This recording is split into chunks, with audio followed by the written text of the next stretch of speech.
Hello and welcome to Second Take, our featured podcast from mode8av.com. Please be warned, From here on out, whatever the title of the podcast, there will be spoilers. spoilers. Spoilers. So go troll happy. Don't bitch about us spoiling anything. We've already warned you. Enjoy the show.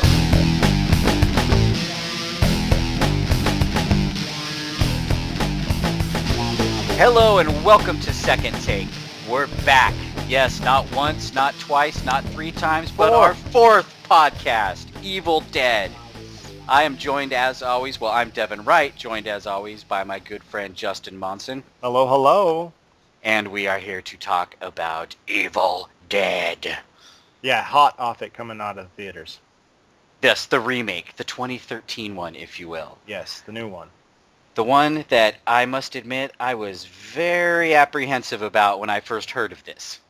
Well, you should be apprehensive with all the crap that they've been putting out. I mean, remakes and reboots and not been doing so many bad ones. I felt better when they were like, everybody before was like, Campbell was like, oh, I've read the script, it's great.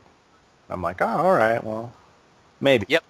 Same here. Whenever I heard that him and Raimi were both producing it and like basically, behind it, working with this new director, I was like, yeah, okay, this could be good. And then I saw the cast list, and I am a big fan of the TV show Spurgatory, which stars Jane Levy, who plays the lead in this Evil Dead remake. Yeah, me. So when I saw she was cast, I was like, oh, dude, she's going to knock it out of the park. She was so hardcore.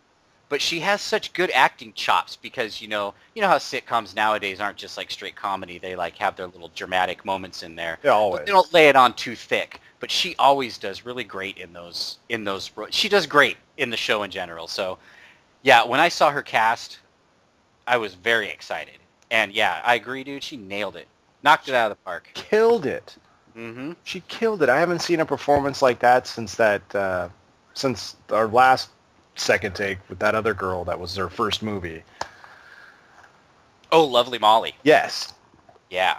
I mean, I watched it again just recently, and I just was watching her, and I'm like, the amount of emotional energy it must have taken that girl to go through that whole movie like that. She deserves a big pat on the back and a golden statue of some sort, because Jesus, she just nailed it. She was a worthy Ash replacement. Yeah. Her brother, not so much. Yeah. I felt like he was kind of the weak link, but... I like the guy with the glasses. Oh, the dork that fucking read... Yeah. Why is it always that they read it out loud? Don't read it out loud. Yeah. Read quietly to yourself inside your mind. Especially when it's written in blood. Do not read aloud, write, or think this. I mean, come on, man. You haven't seen Beetlejuice? Yeah, no kidding. So they obviously changed quite a bit of the story. A lot, yeah. Mia's going out there because they're going to try and make her kick drugs cold turkey, and then the whole possession thing happens. But the way that they did that too was great. The way that she's just outside walking around in the rain, all like detoxing and like freaking out and stuff, and he's in the house reading the shit that not should be read, and the demon's coming at her, and then as soon as he finishes the last thing, it's like wham! The music shuts off. It's dead silent. And she pukes. I'm like, that was cool. And just visually, I mean, scenes like that look so amazing. Oh. I mean, this film's really polished, It looks so good. Yeah. I mean, they even kept the tree rape scene in there, which was... I was surprised. Oh, and it was hardcore. Yeah, it was. And she just, again, like you said, she just nailed it. But the movie, to me, the reason it was so good is it was just relentless. I mean, it just beat you up all the way through the movie. It was like, once it kind of got going, it was kind of a slow little, this is what we're doing, and we kick drugs and do this. But as soon as that demon got there, and shit was on. And it just was like, boom, boom, boom. And it was like, God damn it. Yeah, they definitely seem to do a mix of Evil Dead 1 and 2. Yeah. I mean, there were no funny parts once the demon got there. There was no jokes. It was all creepy ass awesome shit. It was just blood and gore, and they didn't shy away from anything. Like when Mia is under the floorboards, you know, and they have the chain across the trap door, and she's poking her head up out of there. I showed that picture to my wife, and she's like, "Oh, that looks photoshopped." I'm like, "No, that's practical effects." I know. You're so used to seeing everything digital and CG now that you see the real thing and you go, "Whoa, that looks fake." It was amazing. Such a great job. Yeah. I mean, if you're going to bring back a movie like that and you're going to reboot something, that is how you do it. I completely agree, man. Except I wasn't expecting, I mean, you know, they did make big story changes because, like, the brother buries her and that gets the demon out, and then she comes back up and she's okay. Yeah. I certainly wasn't expecting that because that shit never happens in movies anymore. No. Stuff like that, No, you know what doesn't. I mean? Doesn't. So that was nice, but... I figured she'd probably stay dead, but...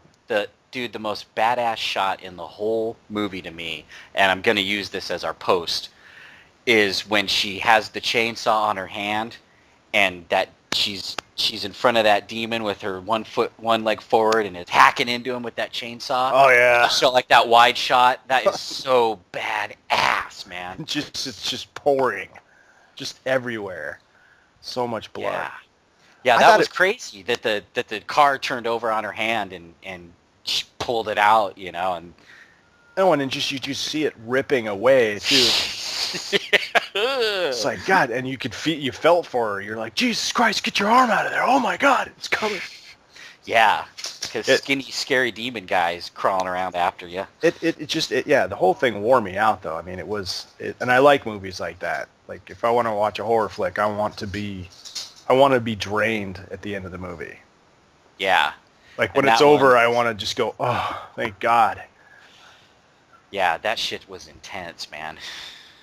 It was a good job. I didn't care for the brother. I didn't care for the little blonde girl either, but, you know, I thought like Cabin in the Woods, I thought had a lot more rounded out cast.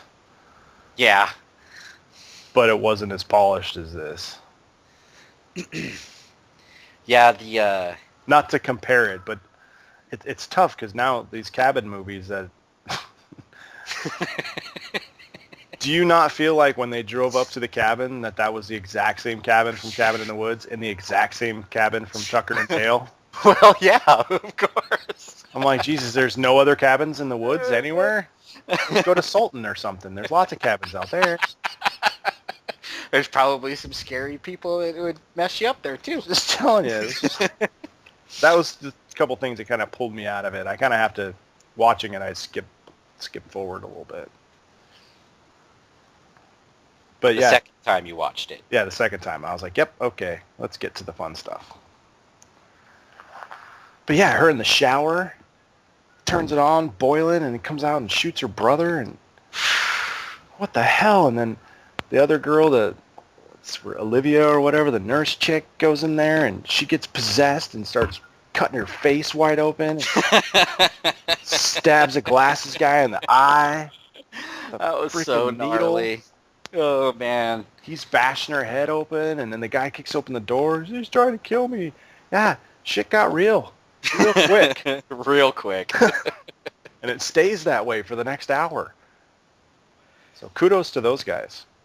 Yeah, I look forward to future endeavors between this director and Raimi. Well, they got word on the street was that they're going to do another one. Alvarez is. And that... I think it was Comic-Con or something like that. They announced that Raimi was going to do another Army of Darkness 2. And then they were going to do like one together or something like that. I don't know. I'm sure people out there can look it up and tell me. We'll see how that pans out because that sounds like it'd be pretty awesome. I'll take anything they give us. They did a great job. Yeah, they're going to not let us down like Indiana 4, you know. Not every fourth movie has to be like that one. They can be good. But that was the one with Shiloh. I liked that one. With the Crystal Skull vodka? Or what was it? Yeah, the vodka. This is Dan Aykroyd's Crystal Skull vodka that they're trying to find. Yeah, I have faith that Raimi can do it, especially after. I mean, I know a lot of people probably thought he lost his horror vibe when he did like Spider-Man and you know stuff like that, but Drag Me to Hell was the perfect homage film, and that's what he intended to make, you know. Yeah, And that movie was fun as hell. yeah.